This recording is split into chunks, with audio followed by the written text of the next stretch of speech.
Hello, dear students. I hope you all are safe at your homes and doing well. Before this, I have explained you chapter 3 homesickness. Today, I am going to explain you the summary of chapter 3 homesickness. The excerpt, it means extract from Roald Dahl autobiography Boy Tales of Childhood recounts. It means this extract homesickness, that is our chapter.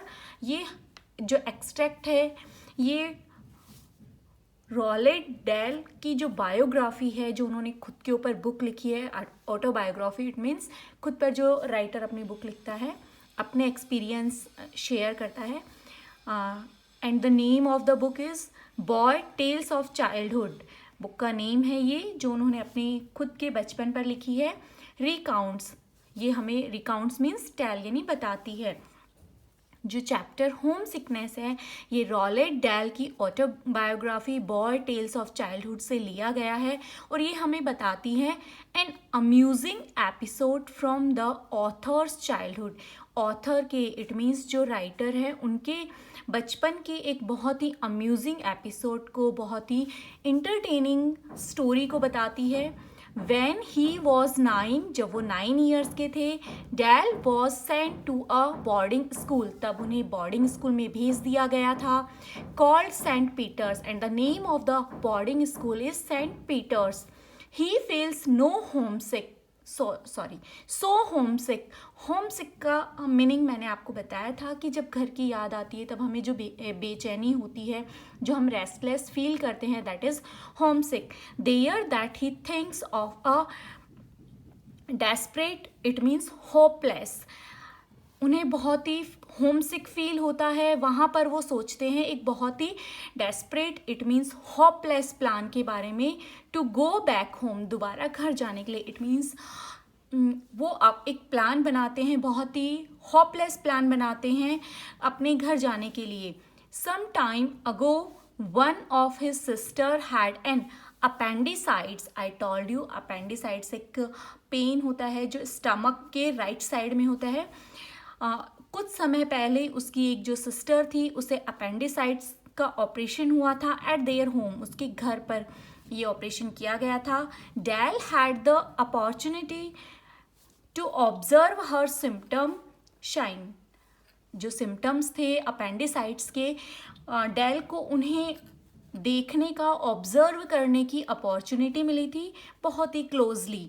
He paints an entertaining picture of that event. और उन्होंने उसी event को, जो उन्होंने observe किया था अपेंडिसाइट्स के symptoms को, उसी को उन्हें बहुत ही इंटरटेनिंग वे में उन्होंने पेंट किया, इट मीन्स क्रिएट किया इन सब चीज़ों को. That event, how he and his other sister lurked. Lurked का मीनिंग होता है रिमेन हिडन, यानी छुपे हुए रहना. आउटसाइड द नर्सरी, जो ये इवेंट था, जो अपेंडिसाइट्स का ऑपरेशन किया गया था उसकी सिस्टर का घर पे, उसे जो राइटर डैल है उन्होंने और उनकी जो दूसरी सिस्टर्स थी उन्होंने छिपकर देखा था नर्सरी के साइड में. Where the operation was taken place, जहाँ पर ऑपरेशन, जिस नर्सरी के अंदर, जिस घर के पार्ट के अंदर ये ऑपरेशन किया जा रहा था, वहाँ कॉरिडोर में खड़े होकर राइटर डैल ने और उनकी जो अदर सिस्टर थी, उन्होंने इस पूरी इवेंट को देखा था, ऑब्जर्व किया था. Where the operation was taken place, when they were allowed to see the appendix, जब उन्हें ये अलाउ किया गया उस अपेंडिक्स को देखने के लिए, मीन्स वो जो बोन निकाली जाती है. आई टोल्ड यू, अपेंडिक्स एक बोन होती है जो स्टमक में पेन फील करवाती है. जब उसे ये अपॉर्चुनिटी मिली उस अपेंडिक्स को देखने की, द बॉय आस्क्ड क्यूरियस का मीनिंग होता है एगर टू नो समथिंग, कुछ जानने की इच्छा रखना, बहुत ही जिज्ञासु. Question about it to his nanny. तो जो बॉय है, डैल है, उन्होंने अपनी नैनी से, आई टोल्ड यू, नैनी उसे कहा जाता है जो केयर टेकर होती है, उन्होंने अपनी नैनी से क्वेश्चन पूछा. Nanny said that loose toothbrush bristles when swallowed would stick in the appendix, कि जब जो लूज हो जाते हैं टूथब्रश के ब्रिसल्स, इट मीन्स टूथब्रश के जो हेयर्स होते हैं, स्मॉल हेयर्स होते हैं, जब वो लूज हो जाते हैं और जब हम उन्हें निगल लेते हैं तब वो जाकर हमारे अपेंडिक्स में स्टक हो जाते हैं, इट मीन्स अटक जाते हैं, and make it go bad, और इसे खराब कर देते हैं, इट मीन्स अपेंडिक्स को वो बिगाड़ देते हैं, उसमें प्रॉब्लम्स क्रिएट कर देते हैं, उसे सड़ा देते हैं। Thus installing in him a fear of lose toothbrush bristles, और इस तरीके से उसके अंदर इंस्टॉल हो गया था लूज टूथब्रश ब्रिसल्स के लिए डर।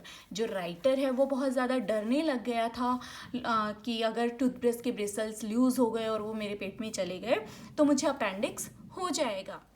इन the school the boy confident of his plan, और जब स्कूल में था वो बच्चा तो अपने प्लान पर पूरी तरीके से कॉन्फिडेंट था, क्योंकि उसने सभी इवेंट्स को, सभी जो सिम्टम्स थे अपेंडिक्स को, उन्हें बहुत ही क्लोजली ऑब्जर्व किया था। Goes up to the matron's room and complains of being unwell, वो बहुत ही कॉन्फिडेंस के साथ में अपनी मैट्रन के रूम में, जो मेडिकल इंचार्ज होती है बोर्डिंग स्कूल में, उसे मैट्रन कहा जाता है, उसके रूम में जाता है और उसे कंप्लेन करता है कि मैं ठीक नहीं हूँ, अनवेल हूँ। ही ऑल्सो ग्रॉन्स, ग्रॉन्स का मीनिंग होता है कहराना, दर्द से जब हम हमारे आवाज़ निकलती है, एंड येल्स यानी चिल्लाना दर्द के साथ, एंड लाइज अबाउट बीइंग सिक, और बिल्कुल वो दर्द से कंप्लेन करता है अनवेल होने की, साथ ही में वो कहराता है, येल करता है और बिल्कुल बीमार होना शो करता है, प्रिटेंड करता है कि मैं बहुत बीमार हूँ। His act is so convincing, it means satisfying, पूरी तरीके से एकदम नेचुरल लग रहा था जो वो एक्ट कर रहा था वो, that the matron calls the school doctor, matron जो है वो भी कन्वेंस हो गई कि रियल में इसे पेन हो रहा है और वो स्कूल डॉक्टर को कॉल करती है, बुलाती है। Eventually it is decided that the boy will be sent home, और सौभाग्य से ये डिसाइड किया जाता है कि लड़के को घर भेज देना चाहिए, इट मीन्स इसे रियल में पेन हो रहा है and we can treat him in the school, हम उसको स्कूल में ट्रीट नहीं कर सकते हैं, we have to send him at home, कि हमें उसे उसके घर भेज देना चाहिए। This news delight him, delight means happy, because वो खुद चाहता था, राइटर डेल जो थे वो चाहते थे कि मुझे घर भेज दिया जाए, तो इस न्यूज़ से वो बहुत खुश हो जाते हैं। Through he has to hide his happiness, लेकिन फिर भी वो अपनी हैप्पीनेस को छुपा लेते हैं, in order to pretend to be ill, क्योंकि उन्हें बहाना किया हुआ था बीमार होने का, तो बीमारी शो करने के लिए वो अपनी खुशी को छुपा लेते हैं। Back home in Cardiff, dear students, Cardiff is a name of a place, एक प्लेस का नेम है, और यहाँ जो डैल है उनका घर था, उन्हें वापस कार्डिफ भेज दिया जाता है। However when he is examined by doctor Dunbar who knew him and his family, Dal is less successful, जब उन्हें वापस घर भेज दिया जाता है, आफ्टर दैट डॉक्टर डनबर जो है वो उनको एग्जामिन करते हैं, जो उसे इट मीन्स राइटर को और उसकी फैमिली को बहुत अच्छे से जानते थे, जब उन्हें एग्जामिन करते हैं तो वो लेस सक्सेसफुल होते हैं, इट मीन्स उनका जो प्लान है वो सक्सेस नहीं हो पाता है। वो जो अपेंडिक्स को प्रिटेंड करके बता रहे थे कि नहीं मैं बहुत बीमार हूँ, मुझे पेन हो रहा है, उसमें सक्सेस नहीं होते हैं, उनकी चोरी पकड़ी जाती है। Doctor Dunbar sees, it means catch through his act and also understand why he had pretend to be ill, जो डॉक्टर डनबर हैं वो उन्हें पकड़ लेते हैं उनके एक्ट से, जिस तरीके से वो बहाना कर रहे थे उस तरीके से, और वो ये भी समझ जाते हैं कि वो ये जो प्रिटेंड है, बहाना बना रहा है, वो क्यों बना रहा है बीमार होने का। However, like a good sport, he decided to help the boy. एक अच्छे स्पॉट की तरह वो डिसाइड करते हैं कि मैं बॉय की हेल्प करूँगा। Stay at home for a few days by telling the school that he has a stomach infection. वो बहुत ही अच्छे से शो करते हैं और सोचते हैं कि मुझे लड़के की हेल्प करनी चाहिए ताकि कुछ दिन घर रह सके, और इसके लिए वो स्कूल में बोलते हैं कि जो बॉय है उसे स्टमक इन्फेक्शन हुआ है। At the same time, he explains to the child why he had convinced his mother to send him boarding school. उसी समय पर जो डॉक्टर हैं वो राइटर को, डेल को ये भी एक्सप्लेन करते हैं कि क्यों उन्होंने उसकी मदर को कन्वेंस किया था तुम्हें बोर्डिंग स्कूल भेजने के लिए. इट मीन्स डॉक्टर के कहने पर ही जो राइटर डेल हैं उनकी मदर ने उन्हें बोर्डिंग स्कूल में भेजा था.